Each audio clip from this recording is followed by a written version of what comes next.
From my perspective, as the Secretary of State in Arizona, we are at the point where our government is being led by conspiracy theorists. And when it comes to voting rights, we need to do whatever it takes to get them through. And so if that means reforming the filibuster in order to do that, Republicans have done that before on judicial nomination.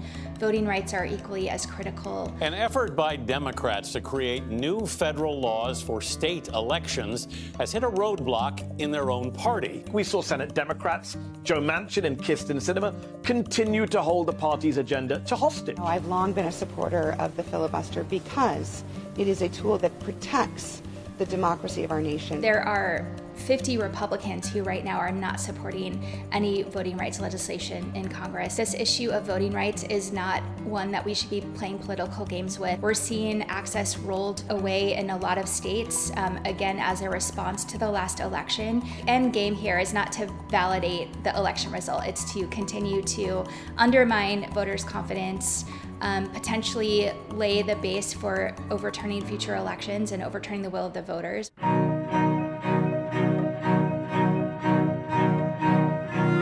It is so important that we have some standards across the country in terms of ballot access. So having a backstop that sets really a minimum in terms of these are the ways that voters can vote, no matter what state they live in, and including a standardized voter registration as well. That's critical.